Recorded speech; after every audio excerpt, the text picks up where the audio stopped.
Murder on the Orient Express.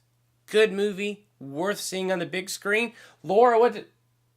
Oh, my wife Laura isn't here to review it with me. Oh, that's right, because she fell asleep during the movie. Haha, it's a great sign. We're going to talk about it.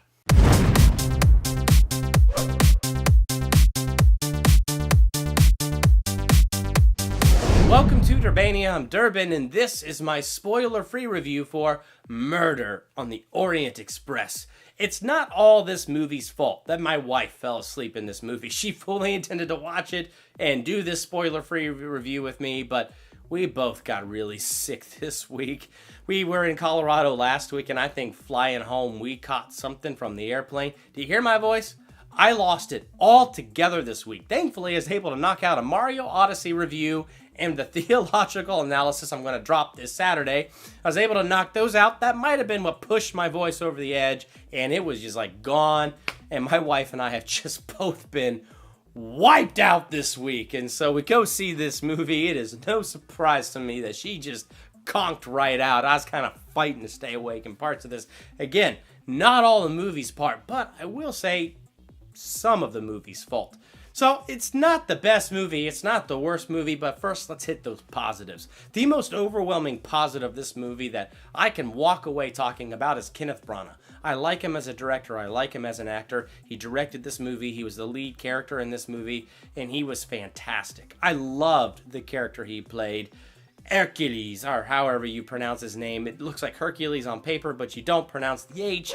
My name is Hercule Poirot, and I am probably the greatest detective in the world. But he was fantastic in this movie, and I really enjoyed it. Like, this movie opens with him finishing one case before he ends up on the Orient Express, and in the middle of this case, and just right... Wow, I'm fine, nobody panic. And then right from the get-go, you just really get to like this guy. You learn real quick he's very OCD, so OCD that's why he notices what's wrong. That's why he notices what's out of place.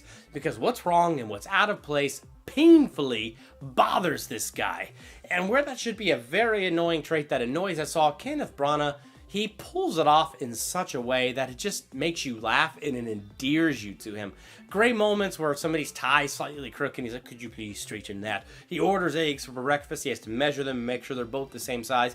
And again, while that should be really irritating, it's the way he plays this off with this charm, this lovable charm and humor that just makes you go, what a great character. And it makes it fun to watch him too. Like, I enjoyed his character straight on down to this character's mannerisms, man. And that crazy mustache, which also looked incredibly fake when they did some of those close-up shots.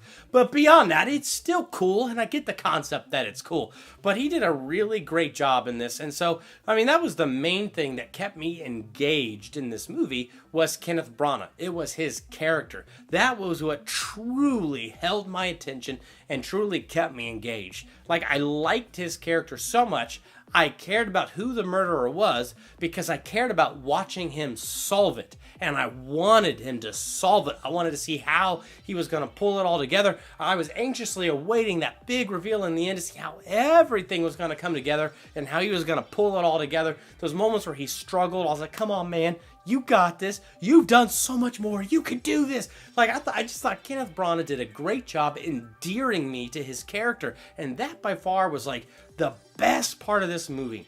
Other than that, I really don't have much to say. And that's the negatives. This movie does not leave me with much substance to talk about, which is really sad. The cast in this movie is stellar. You check out the trailers, you look at the cast list there at the end, and the cast is incredible. It's not that the actors did a bad job in their roles, it's just for whatever reason, I wasn't super interested.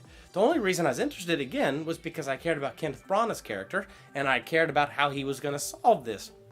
But nothing got me passionately involved in this, like, that guy's the killer, you lock that jerk away, or, oh no, that's not the killer, that can't be the killer, leave them alone, they're not the killer. Like, there was nothing like that just jumped out at me and grabbed me like that. This movie moved at a very even pace. It didn't really pick up steam, it didn't really lose steam, it just stayed at this very even pace from beginning to end.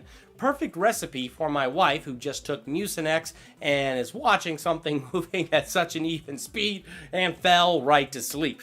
So that's kind of where she was with that. But I don't know, like, Not the worst movie, not the best movie. I did like it. I did enjoy it. But here's the deal. I would rather have not seen this on the big screen. I would by far have rather seen this as a Netflix original movie or catch it when it pops up on Amazon. That's my point, though. Watching it on the small screen, streaming it, I would have rather have seen it that way than gone and, paid the money and seeing this on the big screen. Because I didn't absolutely hate this movie. I mean, I'm borderlining B-, C+, but I really did like Kenneth Branagh's character, so I'm just gonna, be nice and give it that B-. So, I mean, it's not a bad movie. It really is not. If you go see it, I think you will enjoy it, but I just think it's one of those movies that's better watched on the small screen than on the big screen. But hey, that's just my opinion. And if you saw it, what's yours? Make sure to let me know in the comments. While you're there, hit the subscribe button to become a Durbanian. Next to the subscribe button is the bell. Click it so you're notified the moment that I drop new videos. Check out my other movie reviews, theological analyses, ranking videos, my first ever video game review with Mario Odyssey, and all kinds of other great things that I have on this channel. The more I talk, the more it seems my voice does this weird thing. So you know what I'm going to do? I'm going to have some hot tea, and you should have a conversation with me in the comments about this movie, where I don't have to use my vocal cords. I use my fingers and type. That is much better. So go ahead and leave a comment there. I'm Durbin. Thanks for checking out Durbania.